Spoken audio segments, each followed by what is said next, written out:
Para 48 में आ जाओ, थोड़ा अच्छे से समझ लेना। पैरा 48 बहुत इंपॉर्टेंट है।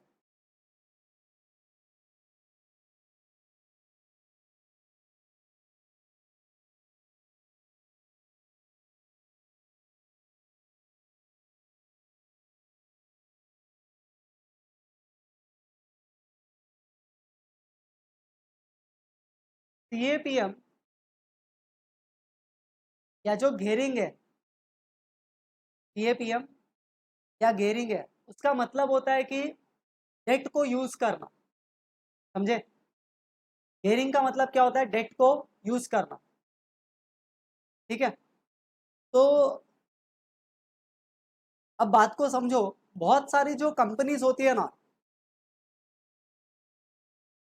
वो फर्म को हम लोग ऐसे क्लासिफाई कर सकते हैं on the based on the debt and equity. किसी किसी कंपनी में डेट होता है तो उसको लीवर्ड फर्म बोलेंगे, है ना? ऐसा बोल सकते हैं। बेस्ड ऑन लायबिलिटी अपने क्लासिफिकेशन करेंगे तो डेट प्लस इक्विटी होता है, साथ में लिखते जाओ। डेट प्लस इक्विटी है तो उसको बोलेंगे लीवर्ड फर्म, है ना? और सिर्फ इक्विटी है, 100% इक्विटी, उसको बोलते हैं अपने अनलीवर्ड फर्म। जैसे बजाज ऑटो 100% इक्विटी है। अब एक अच्छा न्यूज़ भी है वो, यानी कि उसके 6%, आई थिंक 6% या एमडी ने मतलब उसके ओनर ने डिक्लेयर किया कि जितने भी एम्प्लॉयज है ना, उनका कोई वेज कट नहीं होगा इस महीने में। समझे ना? तो सारे के सारे लोगों को रिटेन करेंगे। और दूसरा, वर्कर्स ने रेसिप्रोकेट करके उसके जेस्चर को, वर्कर्स ने अपना अ, कुछ 10% सैलरी कम लेने का डिसीजन लिया। मतलब जो भी मंथली सैलरी है उसमें 10% कम लेंगे हम, ऐसा। मतलब अच्छा जेस्चर है, एक अच्छा मूवमेंट है। असेट्स के बेस पे जाएंगे ना, असेट के बेस पे, तो बहुत बार क्या होता है, एक कंपनी के पास है ना, यहाँ पे असेट मतलब प्रोजेक्ट है, ऐसा समझो। यानी कि एक तरफ लायबिलिटी है बैलेंस शीट का, बैलेंस शीट के हिसाब से ध्यान रखो तो ज़्यादा इजी पड़ेगा ये चीज़, कि बैलेंस शीट में एक तरफ लायबिलिटी है और एक तरफ असेट है। तो यहाँ पे हमने ऐसा देखा कि इक्विटी हो सकता है या तो फिर इक्विटी और डेट हो सकता है ना? ऐसे दो ऑप्शन है, लिवर्ड या अनलिवर्ड। वैसे ही कोई कंपनी होगा जो सिर्फ एक ही प्रोजेक्ट में डील करता होगा, सिंगल प्रोजेक्ट, वो बाकी कुछ करता ही नहीं, एक ही काम करता है। ठीक है ना? और कोई कंपनी होगा जो मल्टीपल बिजनेस में, business number 1, business number 2, business number 3, ऐसे मल्टीपल बिजनेसेस में वो उसका इन्वेस्टमेंट्स होगा, तो वो हमारा असेट साइड है, सिंगल प्रोजेक्ट या मेनी प्रोजेक्ट्स। समझे? अब समझो, आगे बढ़ते हैं। Based on the above situation अलग अलग अलग अलग कॉम्बिनेशंस बन सकते हैं। ठीक है, धीरे धीरे समझो मैं क्या बोल रहा हूँ। एक पहला पहला चीज, 100% इक्विटी वाला फर्म है, यानी कि फर्म कैसा है? अनलिवर्ड है। फर्म कैसा है? अनलिवर्ड है। एक कॉम्बिनेशन। और सिंगल प्रोजेक्ट में काम कर रहा है, ये एक कॉम्बिनेशन हो गया, एक ही प्रोजेक्ट में काम कर रहा है। आई होप क्लियर है, एक है ना? या तो फिर दूसरा सिचुएशन हो सकता है, 100% इक्विटी है, मतलब अनलिवर्ड कंपनी, और मल्टीपल बिजनेसेस में काम करता है ना? और एक चीज हो सकता है कॉम्बिनेशन, कि अनलिवर्ड फर्म है, सॉरी लिवर्ड फर्म है, इक्विटी और डेट है, और वो सिंगल प्रोजेक्ट में काम कर रहा है। I hope everything is clear. चौथा सिचुएशन ऐसा हो सकता है कि इक्विटी और डेट है, मतलब लिवर्ड कंपनी है, ठीक है ना? और अपने मल्टीपल बिजनेसेस में काम करती है, चार को छोड़ के और कुछ होने वाला है ही नहीं। एकदम क्लियर है। आगे बढ़ते हैं। अब हो क्या रहा है पता है, देखो ध्यान से सुनो। यहाँ पे ना, यहाँ पे ये पहले वाले में जाता हूं। कैन आई से कि यहाँ पे जो रिटर्न ऑन इक्विटी है ना, return on equity, that is nothing but equals to return on asset. जो भी असेट्स आपको मिला वो आपका रिटर्न ऑन इक्विटी है, नहीं क्या? डेट तो है ही नहीं ना। आई होप समझ में आ रहा है। समझे कि नहीं समझे? जो रिटर्न आपने अर्न किया असेट से, हाँ, वो सारा का सारा इक्विटी का है। और उसी तरीके से इक्विटी का जो बीटा है, that is nothing but equals to beta of the project, that is beta of the asset. जितना रिस्क है वो पूरा का पूरा रिस्क असेट्स का है। ये अपने क्लियर है, लिख लो इसको।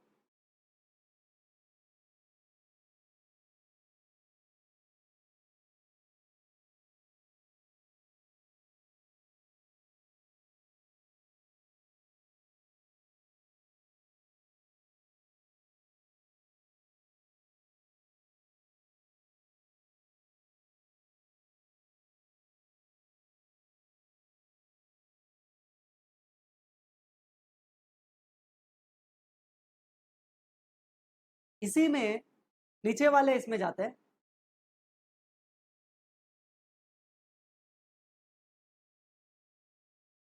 अब जो असेट्स है उसमें से जो रिटर्न्स आएगा, समझो ना, एक ऑटो सेक्टर है, प्रोजेक्ट ए ऑटो सेक्टर है, प्रोजेक्ट बी समझो टेलीकॉम है, प्रोजेक्ट सी समझो इंश्योरेंस में हो, आप अलग अलग बिजनेसेस में हो। तो ये सब के रिटर्न्स है। अगर मुझे टोटल रिटर्न्स निकालना है तो वेटेड एवरेज होगा, वेटेड एवरेज होगा।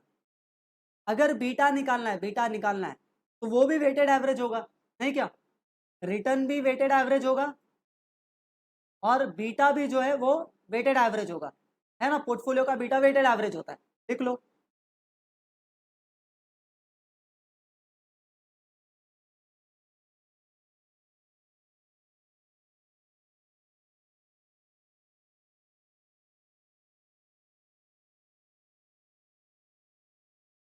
अब मैं ऐसे बोल सकता हूं, return on equity is nothing but weighted average return of assets, नहीं क्या? जो इक्विटी का रिटर्न है वो क्या रहेगा? रिटर्न ऑन असेट्स का, है ना, इंडिविजुअल का जो रिटर्न है उसको मल्टीप्लाई बाय उसके वेट्स। और बीटा ऑफ द इक्विटी पूछूंगा तो आप बोलोगे weighted average return of portfolio, नहीं क्या? Weighted average return of the project या पोर्टफोलियो, सामने जो मिला था। बराबर है।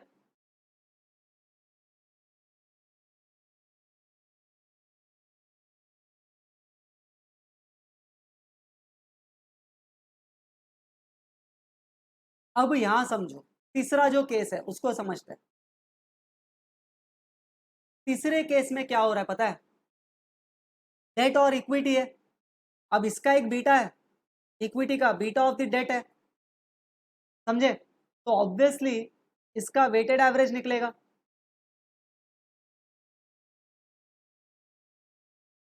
है कि नहीं? और यहाँ पे जो ये असेट है, सिंगल असेट है, आपका सिंगल बिजनेस है, इसमें जो रिटर्न ऑन असेट होगा ना, that will be divided between this two people. Equity को थोड़ा जाएगा और डेट को थोड़ा इनकम जाएगा, नहीं क्या? बराबर है।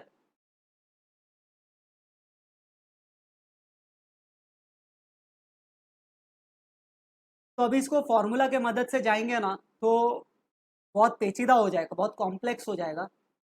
इसको आसान एकदम तरीका क्या है मालूम है? देखो, वेटेड एवरेज है, रिटर्न भी वेटेड एवरेज है, बीटा भी वेटेड एवरेज है, इतना याद रखेंगे, समझे? हाँ, जो लिख रहे एक बार लिख लो पूरा, फिर एक्सप्लेनेशन कंटिन्यू करता हूँ। जो भी लिख रहे लिख लो।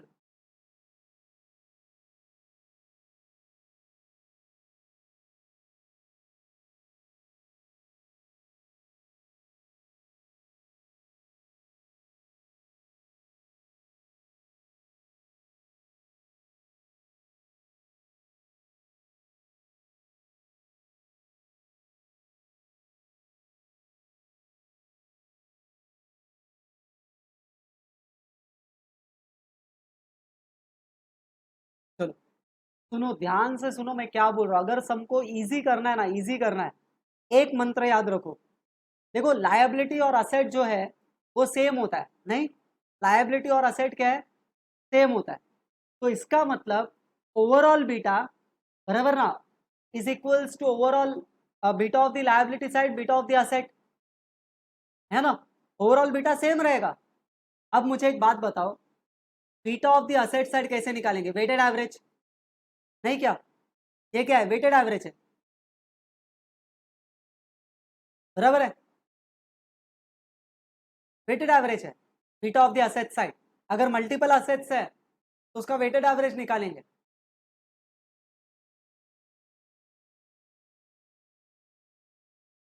ये जो है बीटा ऑफ लायबिलिटी, वो भी क्या है? वेटेड एवरेज है। समझ रहे हो?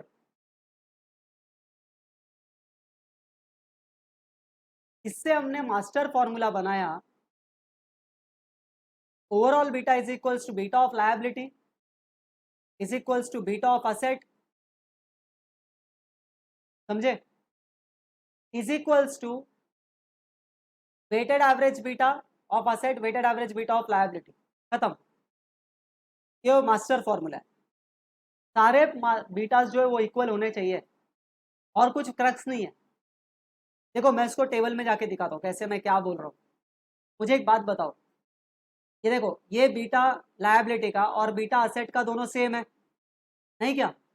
इसका बीटा कैसे निकालेंगे? Weighted average. इसका बीटा कैसे निकालेंगे? वेटेड एवरेज, बराबर ना? ये जो वेटेड एवरेज है ये इसके साथ इक्वल है, ये जो वेटेड एवरेज है वो इसके साथ इक्वल है, और ये लोग आपस में इक्वल है, तो सब कुछ सेम है। ज्यादा स्ट्रेस लेने का जरूरत ही नहीं है, समझे ना कि अरे क्या चल रहा है? समझा? इजी। चलो आगे। अब ये लोग कुछ बता रहे अपने को फॉर्मूला, सुन लेते हैं। देखो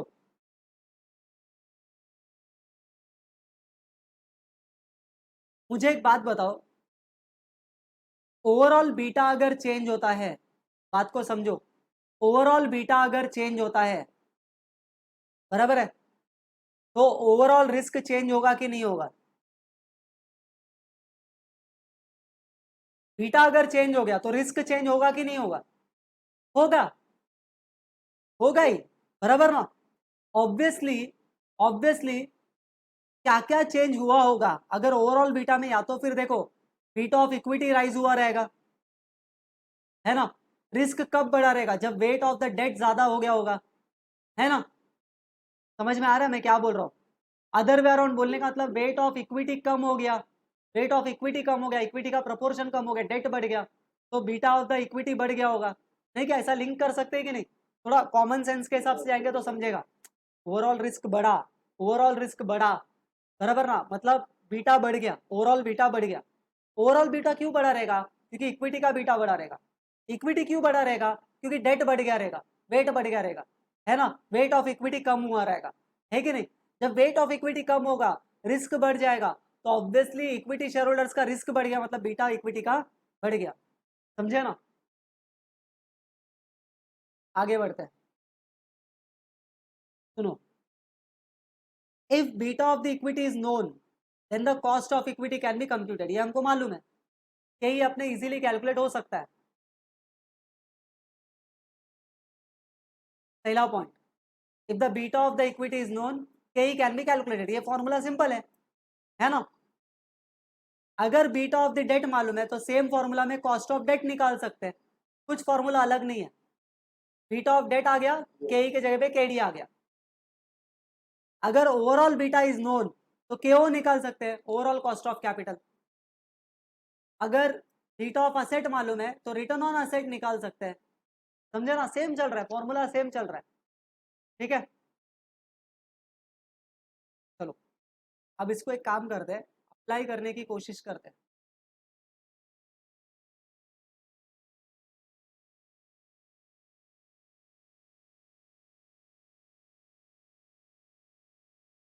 काम करो,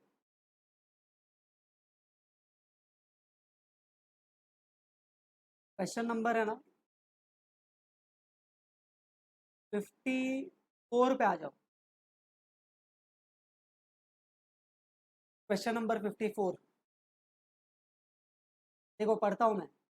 x limited is an equity based firm with risk free rate कितना है 6%, RM कितना है 15%, बीटा कितना है एक्स का 1.5, बराबर ना, बीटा दिया हुआ है। Yes, required beta of the asset, ठीक है। Compute the cost of equity के and overall cost of capital के ओ पूछा है, समझे ना। देखो अगर बीटा ऑफ द असेट चाहिए तो या तो फिर बीटा ऑफ लायबिलिटी ढूंढना पड़ेगा, क्योंकि दोनों इक्वल है। के ही चाहिए, के ही तो बीटा ऑफ इक्विटी चाहिए, जो कि मेरे को लगता है दिया हुआ है, तो के ही इजीली निकाल सकते हैं। के ही चाहिए तो, है ना। हाँ, और के ओ चाहिए तो बीओ मालूम होना चाहिए ओवरऑल, नहीं क्या, ठीक है ना। मैं इस टाइप के सम को कैसे करता हूँ मालूम है।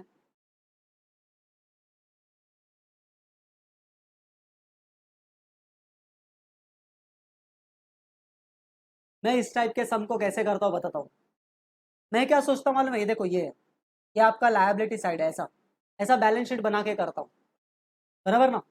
बीटा ऑफ द लायबिलिटी आपको दिया हुआ है, बीटा ऑफ द लायबिलिटी कितना है, वो जो इक्विटी है ना एक्स का बीटा है 1.5, बराबर ना, और कोई डेट है ही नहीं, तो इसका मतलब यही तुम्हारा ओवरऑल बीटा हो गया। ये सिर्फ समझने के लिए, सम का सोल्यूशन ये नहीं है। और ये जो बीटा है this is equals to beta of liability, मतलब यही चीज 1.5 यहाँ पे आएगा, ये बीटा ऑफ असेट आ जाएगा, बराबर है कि नहीं। बीटा ऑफ असेट आ जाएगा, समझ में आ रहा है। और उसके बाद तो यही अपना बीटा ऑफ असेट हो गया। और ये अगर बीटा ऑफ असेट है, समझो, और अगर अपने पास सिंगल असेट है, क्या है, सिंगल असेट है, एक ही असेट है, एक ही है ना असेट, कुछ बोला ही नहीं है, तो यही आपका ये जो असेट है ना बीटा ऑफ असेट, यही हो गया ना सिंगल असेट, जो भी सिंगल प्रोजेक्ट है, समझे ना। तो इसको कैसे करना है सुनो। तो सबसे पहले क्वेश्चन अपने क्वेश्चन नंबर 62 पे, नहीं क्वेश्चन नंबर कौन सा अपना 54 है क्या, 54, चलो क्वेश्चन नंबर 54 पे जाते हैं। इसको कॉपी करना है तुमको, ये कॉपी करना है तो कर लो।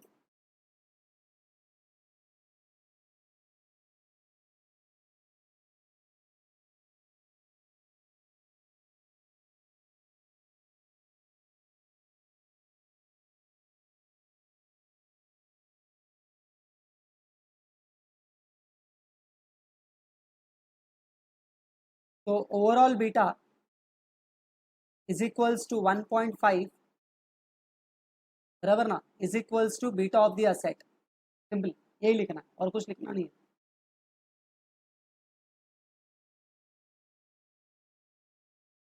Beta of liability is equals to beta of asset is equals to 1.5, therefore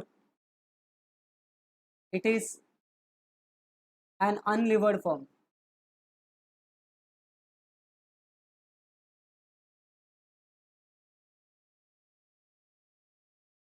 beta of equity is equals to beta of liability, क्योंकि अनलीवर्ड था इसके लिए 1.5, तो के ही निकाल सकते हैं। K is equals to r F plus beta of equity into R M minus are f, apply करो।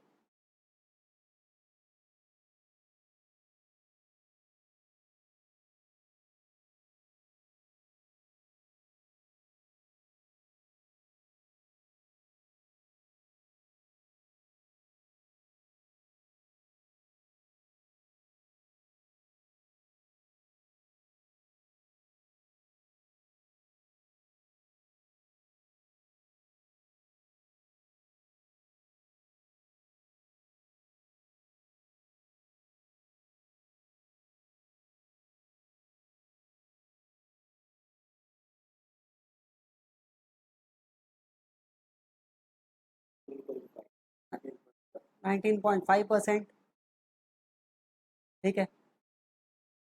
नेक्स्ट क्वेश्चन पूछे ओवरऑल कॉस्ट, मतलब k o r F plus overall beta into R M minus R F,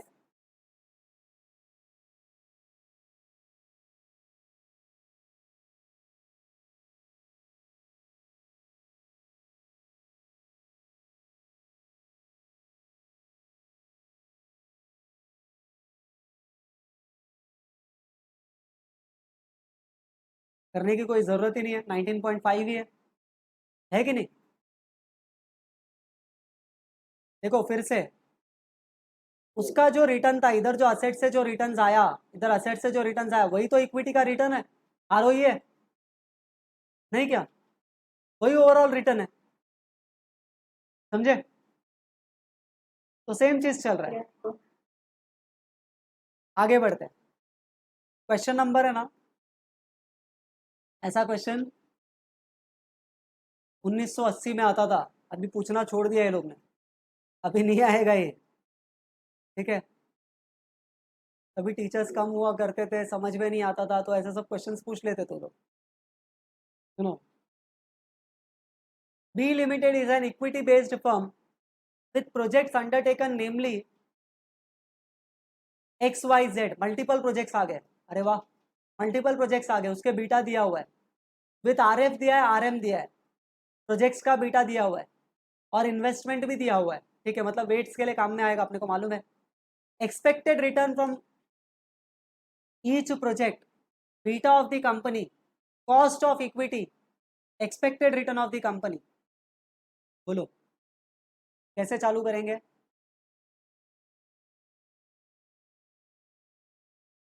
सबसे पहले expected return पूछा है, बराबर ना?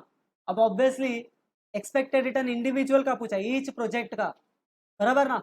ये प्रोजेक्ट का एक्स का मेरे को एक्सपेक्टेड रिटर्न चाहिए, तो आरआरआर बोल रहे हो लोग, अज्यूम करके चल रहे कि करेक्टली प्राइस्ड है, समझे ना? ऐसा मानो। चलो, तो पहले वो आ जाएगा, फिर वो लोग पूछ रहे हैं, थोड़ा सा टाइम स्पेंड कर लेते हैं, फिर पूछ रहे हैं कि beta of the company, beta beta overall beta है ना, वो पूछ रहे हैं। तो अगर ये बीटा मुझे मालूम है, इनका वेट्स मालूम है, बराबर ना, तो बीटा ऑफ द असेट आ जाएगा, and that will be equals to beta of liability, नहीं क्या? बिकॉज सिर्फ इक्विटी है ना? And that is equals to, क्योंकि इक्विटी है तो बीटा ऑफ इक्विटी, समझा? तो बीटा ऑफ द कंपनी आ गया, बीटा ऑफ इक्विटी मालूम है, इसके लिए कॉस्ट ऑफ इक्विटी निकाल सकते हैं, समझे क्या? लास्ट में पूछा है वापस, एक्सपेक्टेड रिटर्न मतलब ओवरऑल रिटर्न है ना कंपनी का, तो उसके लिए बीओ चाहिए, बराबर ना? बीओ मिल जाएगा यहाँ से, नहीं क्या, इस पार्ट से? हाँ, सिंपल है। चलो चालू करते हैं, क्वेश्चन नंबर 55 चालू कर दो।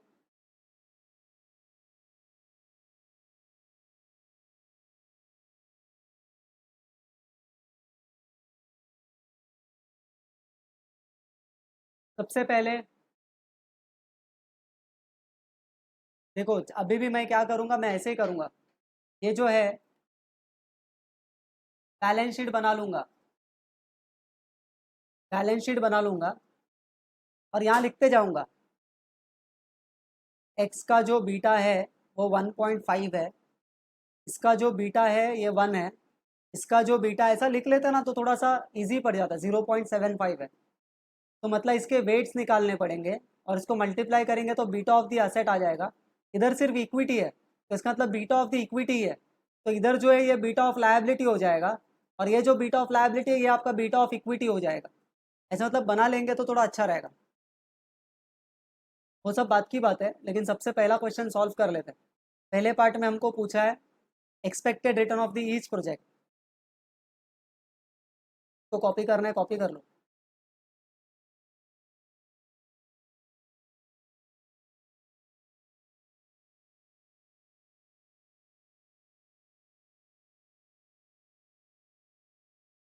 Calculation of the expected return from each project, और एक प्रोजेक्ट का पूछा है, तो project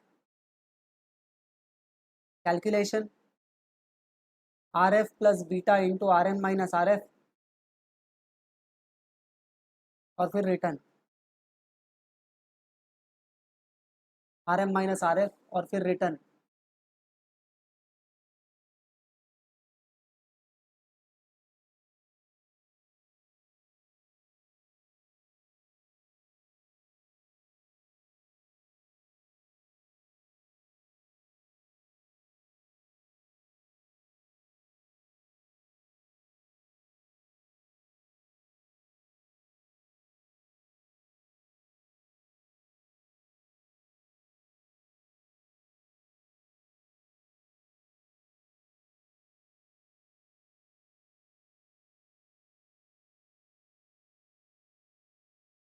x Y Z 6 plus 1.5 into 15 minus 6, उसके बाद 6 plus 1 into 15 minus 6, 0.75 into 15 minus 6, ये आ रहा होगा 9 प्लस 6 15%, ये सेकेंड वाला। 15 माइनस 6 19.5 12.75।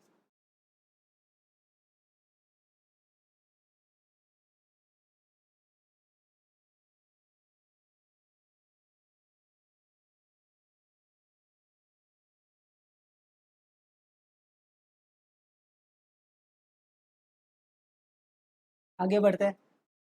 अब वो अपने को सेकंड क्वेश्चन पूछ रहे हैं, बीटा ऑफ द कंपनी। तो beta of the company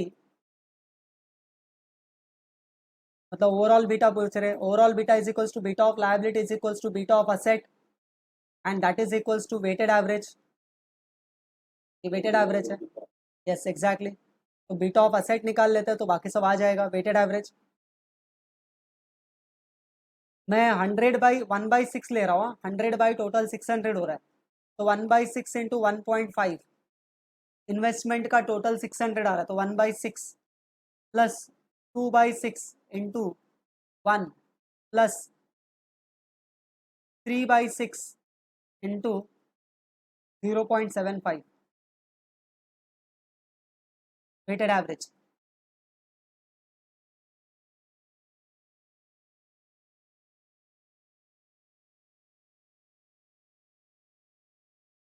zero point कितना आ रहा है?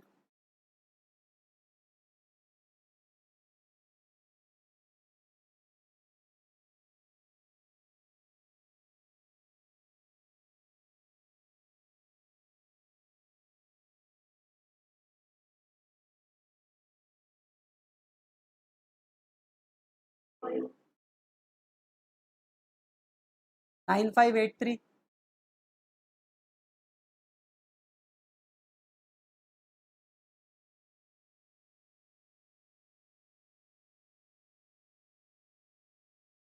बराबर है।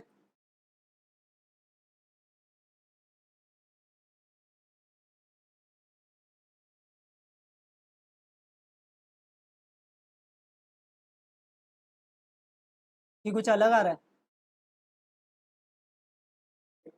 करेक्ट, अलग आ रहा है। राइट है, बराबर है, बराबर है, मतलब ये सही है, ये सही है, ये सही है। 0.9583, ठीक है। आगे बढ़ेंगे। Because since there is no debt, तीसरा पार्ट वो लोग अपने को, हाँ, के ही पूछ रहे कॉस्ट ऑफ इक्विटी, तो अपने को बीटा ऑफ इक्विटी चाहिए। Since no debt, therefore beta of asset is equals to beta of liability is equals to beta of equity is equals to 0.9583, ठीक है। तो के ही निकाल लो, cost of equity, R F plus beta of equity into R M minus R F.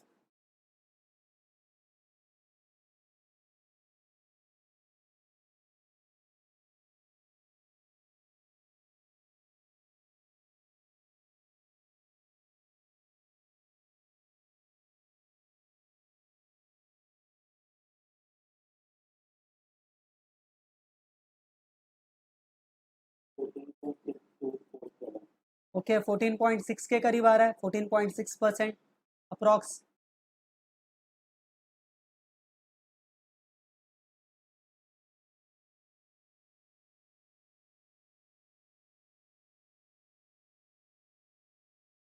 अपने को next question में बोला है return of the expected return of the company,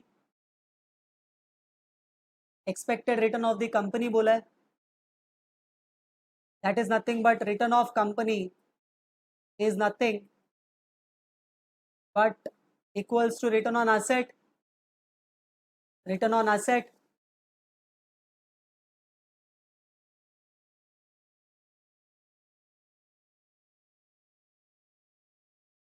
तो रिटर्न ऑन एसेट कैसे निकालेंगे? अपने पास कंपनी का ओवरऑल बीटा है, बीओ है ना 0.9583, तो वैसे ही करेंगे 6 प्लस 0.9583 इंटू 15 - 6, ओवरऑल कंपनी का बीटा है, तो एक्सपेक्टेड रिटर्न निकाल सकते हैं, तो 14.6% ही आएगा। ये बहुत सिंपल सा लॉजिक वाला बात है ना? जो कंपनी का रिटर्न है वो असेट से आएगा, समझ में आ रहा है? और इधर जो आया था ना कॉस्ट ऑफ इक्विटी, इक्विटी एक ही है, तो उसका जो रिटर्न है that is return on the company. ठीक है।